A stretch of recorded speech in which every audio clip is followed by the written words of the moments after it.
Ladies and gentlemen, we have another video game consulting firm to report on. And well, what are they doing? What is their specialty? What companies have they worked with in the past? Because here we see Powell Group, okay, the business of gaming. Unlock your potential with our video game consulting strategy and expertise. Oh, great. So they're one of these shill companies that make sure that they will screw up your games in unique and interesting ways. With nearly 3 decades of industry experience, we empower developers and publishers with video game consulting services for business strategy, insight, and partnership success. Cool, man. Another one of these intermediaries that are just trying to work in special interests wherever they can get in. Not really offer anything over the top outside of just adding another name to these already cumbersomely long credit sequences. But look at their list of companies that they worked with, and it's a pretty extensive list, right? Torn Banner Studios, Night Dive, NetEase, Maple Powered Games, the Hyperbeard, the little dickheaded guy I don't recognize at all, but Amazon, well, that's pretty big. A Tripwire, that's not bad at all, but prior to this, okay, there were a couple of other, and you could take a look at publishers, investors, service providers, game developers. There was also another name that was on that list, one that you might be a little bit more familiar with, and one that they will write about on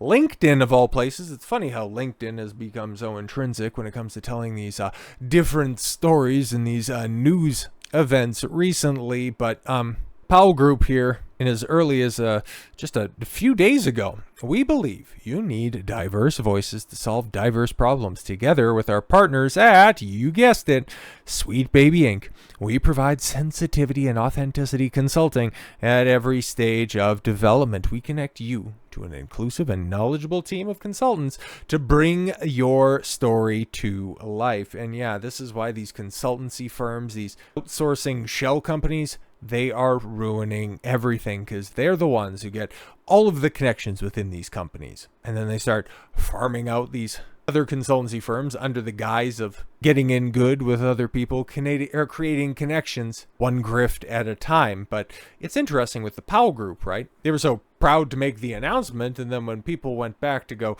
grab another screenshot, see if there was anything else that was there, oopsie daisy, they ended up deleting the post. Very strange there, especially for a self-professed strong partnership that they have. Why would you get rid of that? Why would you also scrub Sweet Baby Inc.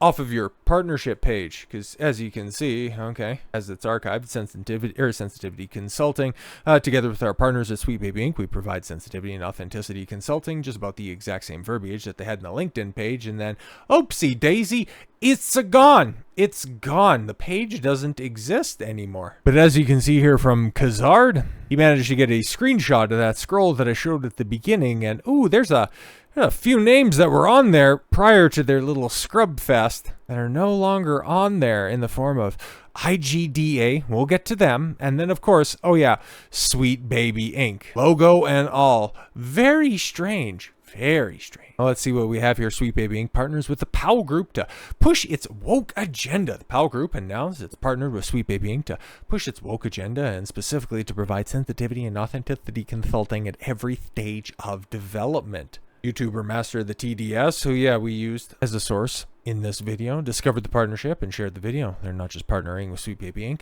They're going to help Sweet Baby Inc. reach a wider market to be able to appeal to more studios, more gamers, more companies under the name that it is more trusted in the industry. Yeah, exactly. Leveraging another company in order to try to reinvent themselves. The Powell Group announced it partnered with Sweet Baby Inc. in a post to LinkedIn about a week ago. That's the one that we showed right there that has since been scrapped. Our approach leads to the creation of Joyful. And as you can see from the face of Kim Belair right there, she's obviously got an image of Bowser just helicoptering that reptilian thing around, leading to her very inviting smile of joyfulness and authenticity. We seek to be additive, not just corrective. Yes, of course, and we also seek to be terrifying if we don't get exactly what we want. From there, it details that this partnership allows to reach bigger audiences, tell new stories, and represent empathetically. The fuck does that even mean? It declares, we believe that representation is key to connecting players and audiences, appeal to a wider reach of players players with more inclusive storytelling. Now, this shit has been going on in gaming, entertainment in general for a long period of time, and you keep on repeating this stuff. And you keep saying that it's going to connect with an even larger group of players. It's key to connecting players. Can you cite one example? One example where these policies and these people have actually created a better experience. Just one. I'm waiting. We tackle narrative and character in any form, keeping emotional resonance and authenticity at the heart of our work. The company continues. We seek to spark joy in marginalized players. If I never see the word joy again, it'll be too soon. Between the Kamala Harris campaign and all of these freaks on the internet, why am I being redundant? The word joy is just as toxic as groomer at this point in time. Elevate real human experiences and foster empathy within your game. As Master of the TDS points out, the company's sensitivity consulting webpage features a number of colored blocks, yes, just like the autists they employ, of the Sweet Baby Inc. logo, and reiterates that the company is now providing. We believe you need diverse voices to solve diverse problems that we create for you.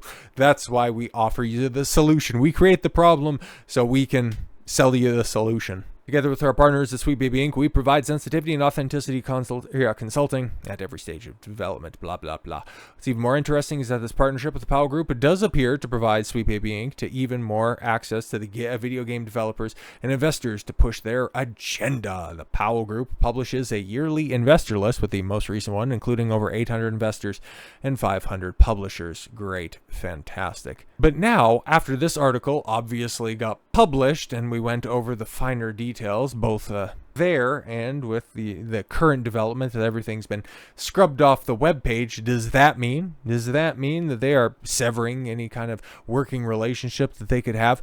Or is it also like what Sweet Baby Inc. did a couple of weeks ago, about a month ago? They ended up going through and doing a couple of housekeeping items on their own website where you could no longer see the games that they worked on or the companies that they had partnered with.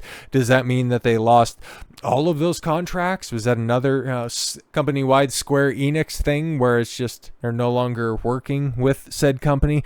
Or was this an opportunity to realize that, there's quite a lot of heat, as even Kim Belair vocalized at the XOXO convention where she was supposed to be delivering the keynote speech and then just ended up playing the victim card and go, oh, how oppressed I am. Here's my PayPal. Did they lose all of those contracts and she's just out there on a different grift where she can cry and get cash? Or is this just, okay, we'll just take everything down here real quick. We'll do things a little bit more covertly so we can continue messing things up because, well, hey man, somebody's got to pay the bills. Or just put a couple of other layers of protection between them and the end product.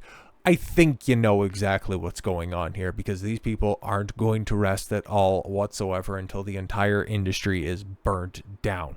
They hate it to its core. Hell, Kim Belair, even with that GDC 2019 conversation where it's like, yeah, go have a coffee with the marketing department and terrify them until you end up getting exactly what you want. She was also talking about how she needed to see people like herself represented in the games, that you can't give your customer what they want. You have to teach them what they want. It's all terrible advice, but it's all advice that the industry is taking because they're scared of their own like-minded idiots that they've stocked their companies with, who are sympathetic to this cause, who don't want to be perceived as being racist or bigoted by not hiring the SBI grifter, or these people that are going to see the error of their ways and then, thanks to their extensive resumes of working in games for far too long, and maybe switch up their approach and provide some tangible value to the industry. I almost got through that with a straight face, but no, they're just putting more shielding between themselves and the rest of the industry, which means that we're going to be in for some tough times, as Hollywood has been potentially trying to heal to come on the other side of this nonsense. I'll believe it when I see it. Gaming, yeah, with these protracted development times for a lot of these games, we're just at the beginning of these failures. Okay, a lot of these games were greenlit in 2021, 2022. In the aftermath of your Black Lives Matter George Floyd protests, where a lot of these weasels found their way into the industry in these different consultancy firms. And so, yeah, we're very likely to still have another 2, 3, 4 years of this crap before there's proper change at the top. Or it could be, it might be, okay, maybe there is a little silver lining to this one, because for all of these companies that bring on all of these atrocious consultancy companies, we might not have to wait 2, 3, 4 years to see the turnaround on this one. We could be on the brink of seeing a Western gaming collapse and won't have to worry about any of these projects that are in the pipeline, and because there won't be any developers open and still financially solvent enough to see them through. So with all that said, thank you all very much for the gift of your time. I've been Don Consuelo. I want you to follow your gut and get after it. Take care, everyone.